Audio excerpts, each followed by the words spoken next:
stand in the gate of the Lord's house and proclaim there his word, saying, Hear the word of the Lord, all you people, you that enter these gates to worship.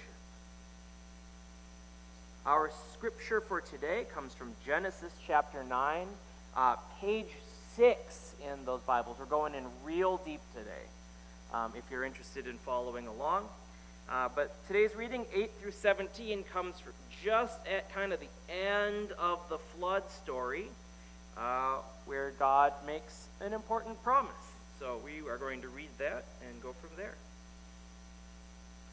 Then God said to Noah and to his sons with him, As for me, I am establishing my covenant with you and your descendants after you, and with every living creature that is with you, the birds, the domestic animals, and every animal of the earth with you, as many as came out of the ark.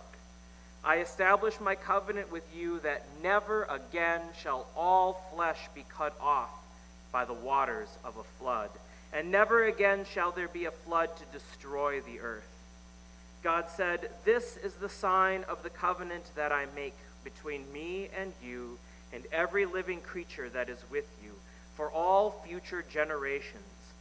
I have set my bow in the clouds, and it shall be a sign of the covenant between me and the earth. When I bring clouds over the earth and the bow is seen in the clouds, I will remember my covenant that is between me and you and every living creature of all flesh.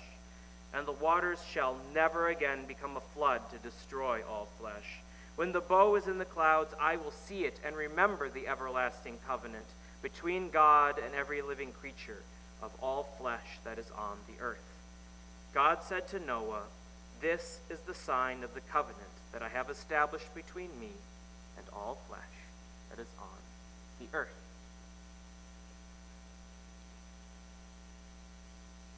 The flood story is so fascinating to me overall, mostly because we put it in like children's Bibles and stuff. It's like the first story.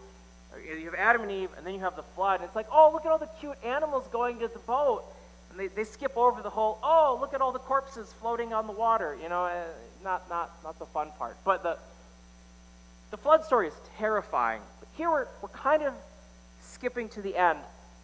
If you read the whole thing, it has this very awkward and repetitive feel a lot of the way through. I don't know if people kind of notice that here, but it repeats itself again and again. And there's a couple major reasons for that. This is more just side information that I think helps kind of make sense of what we have on the page before I go into a little bit of why there's some focus here. If you read through, not only is there a lot of repetition, but there's kind of like the same idea in multiple different places. And the overarching theory is that, like we've said, when they went into Babylon, they brought with all their documents. And the versions of this stuff that we have now were sort of edited together so that they had all their stuff in Babylon. And it very strongly looks like what we have is two different copies of the flood story that they decided, let's just smush them together into one story. Like we have two different copies.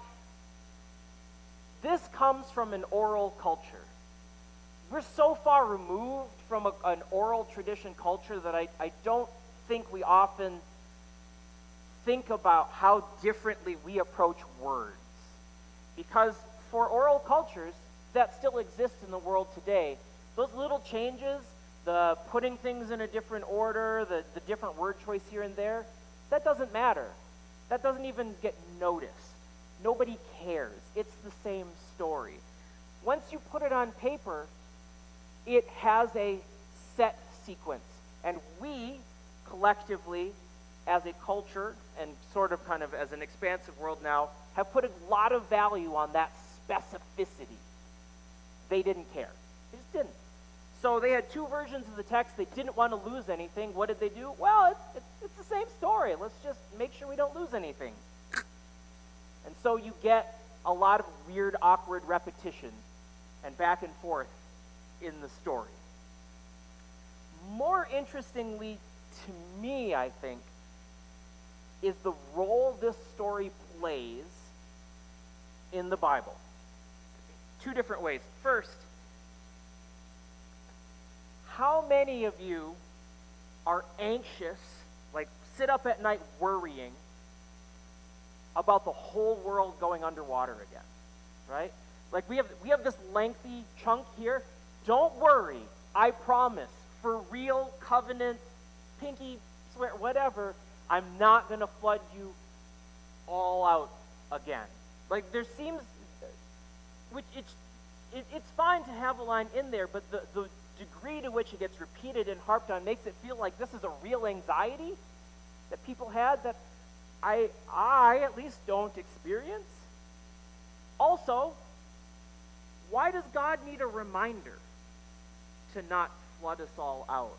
God's like, I'll put my bow, right? Like a bow and arrow bow. This is where the rainbow comes from, the word in English. I'm going to put my weapon in the clouds, and when it starts raining, I'll see it and remember to not kill you all. Like, does God need that reminder to not do that? It reminds me of this, someone was talking about the meaning of wearing wedding rings and how it's to remind you that you're married. Have you ever needed someone to remind you that you're married? Right? It seems silly almost to have a reminder to think of things exclusively as these weird reminders. Why would God need a reminder not to flood the whole earth again? I think what we miss when looking at not just this covenant piece, but the whole flood story, is the context in which other people, back in the day when this was being put together, would have heard it. Because while this is the flood story, the only flood story we are all familiar with, everyone in this part of the world would have started knowing a different flood story. That this version of the story responds to and changes. Because Israel and Judah are this tiny little spot right here in, kind of on the edge of the Mediterranean. And Babylon and Assyria and the other Canaanite territories, all the way down to Egypt, they all have another overarching flood story that everyone would have known because they're the big hitters that create kind of all the cultural context. And this little tiny group is saying, no, we have a different way of understanding all of this. And the story itself, and this little piece here about this covenant makes so much more sense if you know the other story that it's trying to poke at. So today we are going to look at myths from Mesopotamia. I don't have it in the original Akkadian, unfortunately, so you're going to have to deal with English translations. But when they were hearing this flood story, when they are hearing this promise, when God responds to their anxiety about the world flooding again, it's largely because of this stuff. So, we're gonna back up a little bit, because what we think of as largely separate stories are kind of interconnected stories. I mean, they're interconnected in here too, but especially in here. We are going to talk about the creation of the world according to the Babylonians and the original flood narrative according to the Babylonians. So we're going to first look at a text called the Enuma Elish, which dates to somewhere between 1750 and 1100 BCE. And what we find here is that these two primordial gods just exist, right? And from them, you get a bunch of other gods, and then one of the original two dies, and the rest of them form two camps, basically, of what do we do now? On one side is the other primordial god that they worshipped, Tiamat, and Tiamat is sort of the grand mother deity in Babylonian mythology. It is from her that these other gods largely come. And then opposed to Tiamat is this other group that seems to be a bit larger, but doesn't have the clout of the queen, basically. And as they argue and whatnot with each other, it turns into outright battle. Tiamat starts putting together an army of monsters to wipe out her children that are opposing her. Yeah, there's a lot of like snake monsters and dragon things. It's really, really strange. But, so the other gods see Tiamat building up this army, and they're like, oh, we got to do something. You know what? We need to find somebody to take out Tiamat. Sorry, Mom, gotta die. So, they get together. I have it if you want to read it. So they get together. It's really weird. It was not written for an English audience. We'll say that much. So they get together and they say, hey, Marduk, you're the best fighter of all of us. Grab your weaponry and go kill Tiamat before she kills us all. And so Marduk here fashions a bow, designating it as his weapon. Feathers an arrow and puts it in the string. He then picks up a mace and carries it. He raises his flood weapon, the great weapon. As he mounts his chariot, yoked to a team of 4 horses, named Slayer, Pitiless, Racer, and Flyer. Yep, so you got 4 horses on the chariot, and he comes at it with his flood weapon. And he faces down Tiamat and kills her. He shot an arrow which pierced her belly, split her down the middle, and slit her heart, vanquished her, and extinguished her life. Bye-bye, Tiamat. All right. Then he takes Tiamat's corpse. He sliced her in half like a fish for drying. Half of her he put up to roof the sky, drew a bolt across, and made a guard to hold it. The waters he arranged. He crossed the heavens, put the bottom. So the earth and the sky are made out of Tiamat's corpse, right? Carves it up, got a flat chunk here, bend the top part over, that's the sky, and made room here for all of us in the corpse of his dead mother. Ancient mythology is great. So that is the creation of the world with the flood weapon. This is, I don't know what that was. I saw something zipping at me. Anyways, so Marduk wields something called the flood weapon, a weapon so mighty and terrifying that even the other gods are afraid of him wielding it. And eventually they decide to make people. Hold on, I have so many notes here. We're not going to read the whole book, don't worry. I just tried to get highlights. So, a bunch of the gods get together. So now that they have an earth, they start working. They start carving up rivers and planting crops and doing all this stuff. And they get real tired of working. Every single one of us gods declares war. We have to put a stop to the digging. The load is excessive. It is killing us. Our work is too hard. The trouble too much. So every single one of us has agreed to complain. So all the gods that have to do all the work get together and like, we're done. This is too hard. Tilling and plowing and digging ditches and stuff needs to stop. So they decide instead, if you see me jumping back and forth, it's because tablets are missing, and so I'm pulling from different stories to put the whole thing together in line, because we don't have a single straight-through run of all these stories. So they take one of the gods, Marduk takes one of the gods that had opposed him, that had sided with Tiamat, and they kill him and take his blood. And he says, let me create a primeval man. The work of the gods shall be imposed upon him, so the gods may be at leisure. Yeah. Or in this other version,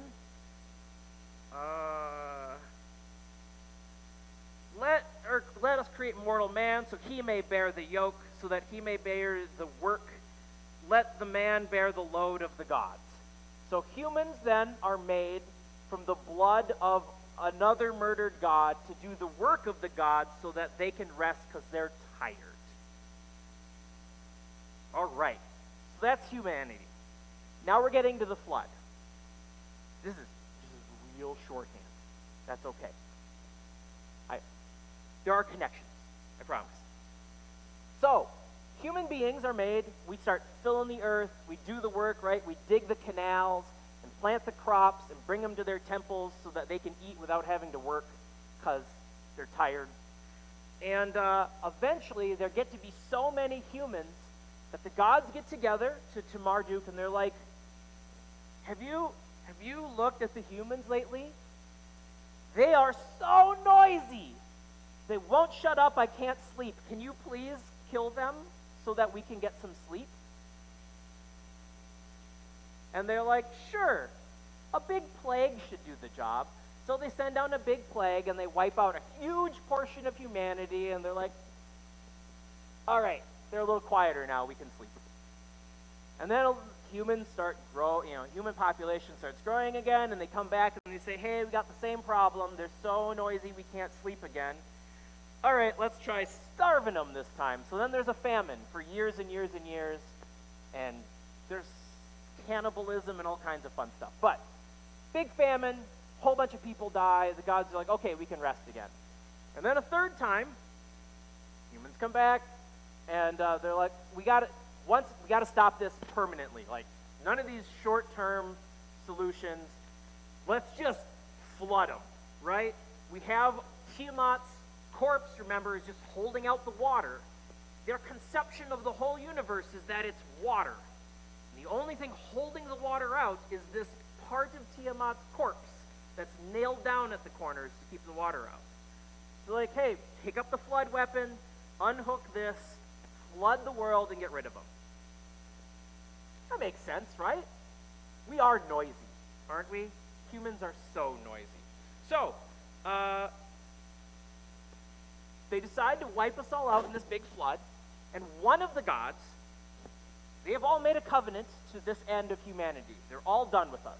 And one of them then goes, wait a second. If we get rid of all the people, we have to work again. That's not happening.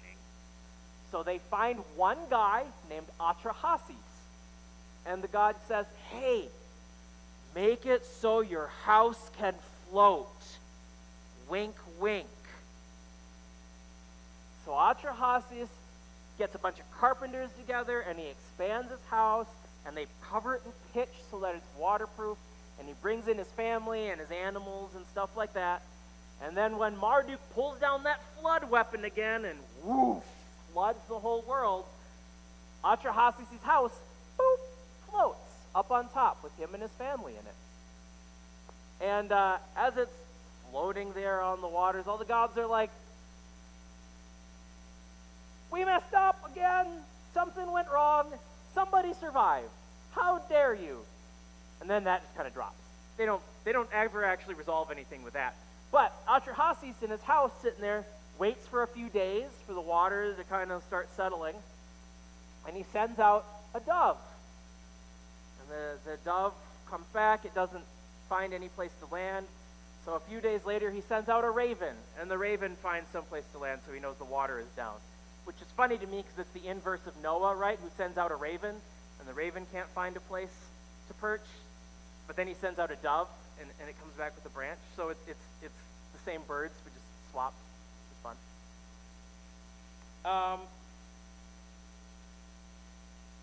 So Atrahasis' house lands, and he rebuilds. And the gods, I guess, just deal with us being noisy.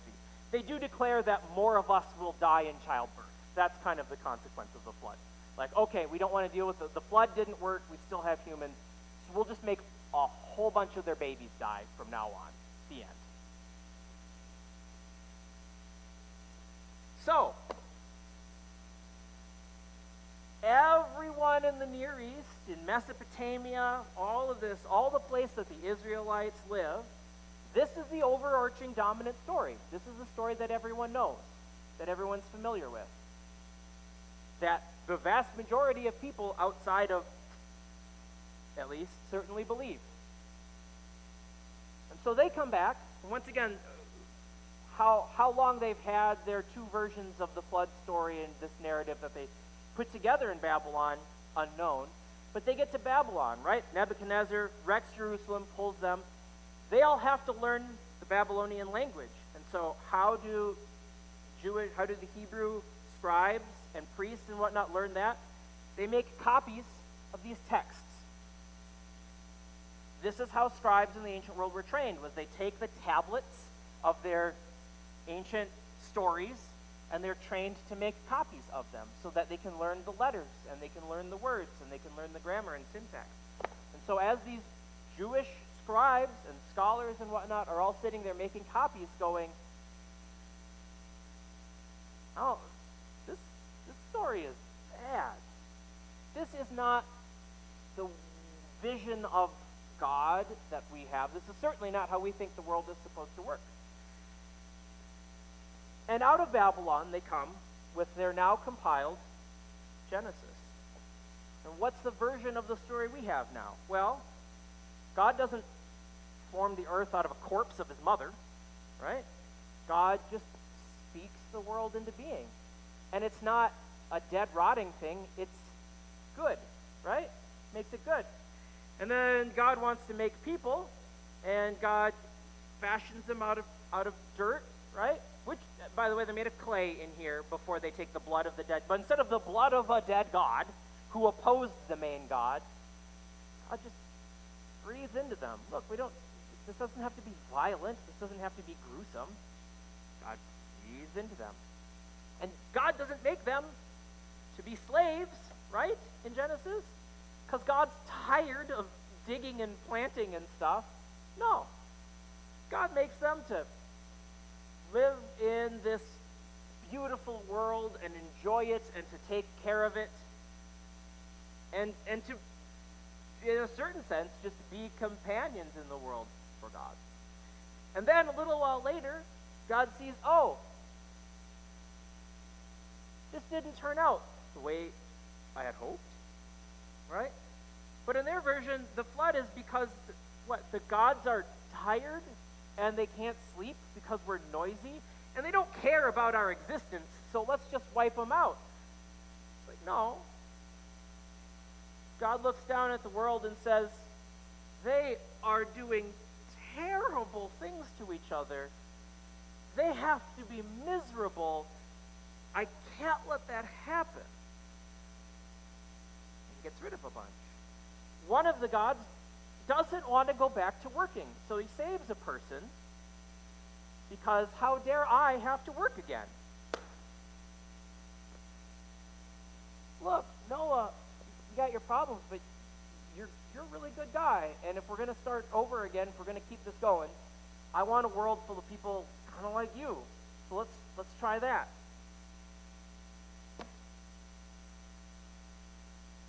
I'm holding on to my flood weapon. In fact, I'm putting it in the sky so that every time you see it, you know what I can do to you. So don't get too many ideas.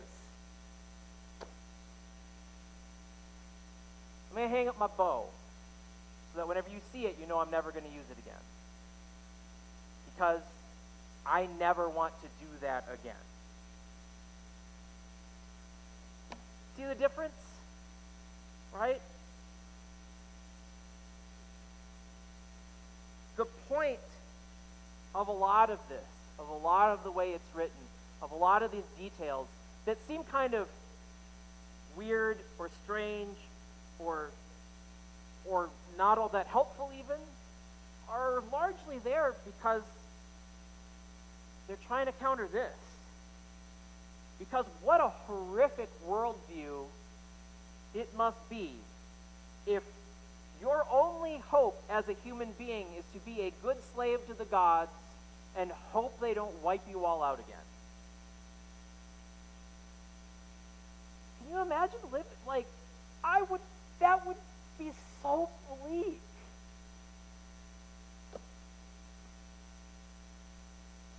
They made a world with hope, with an understanding of a God that cared. I think that's a big difference. I think when I read these stories, it is a beautiful concept to me to understand what they're standing against. That's the beauty of what we get out of them. And the problem is, when we read them, we're trying really hard to pull apart the parts of the story and figure out what's meaningful. We're trying really hard to understand it in some kind of historical context. How can we use this? But all we're missing everything that they knew that stood around these stories.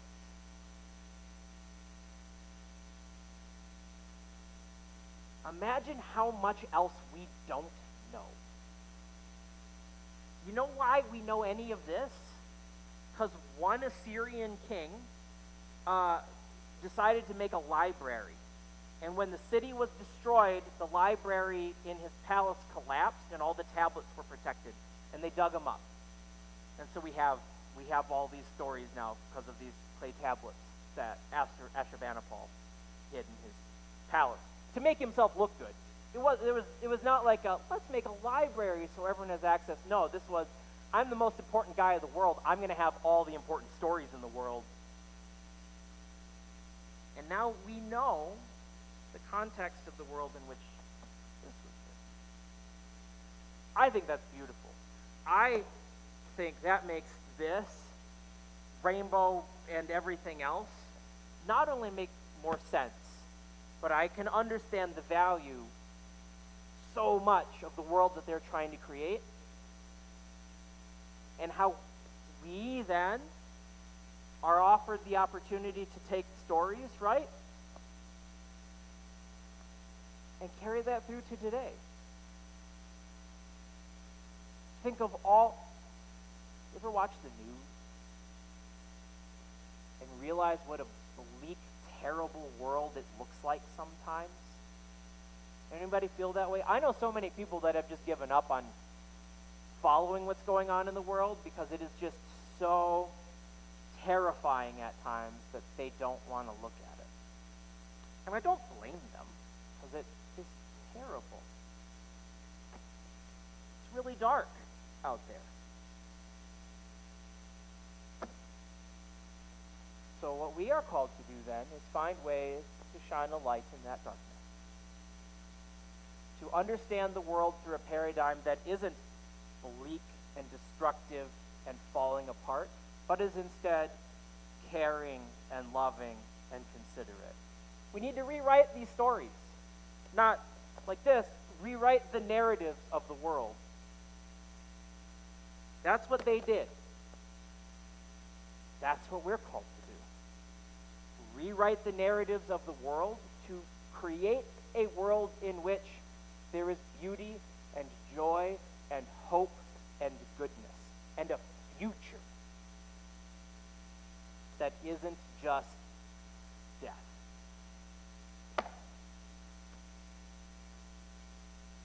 Amen.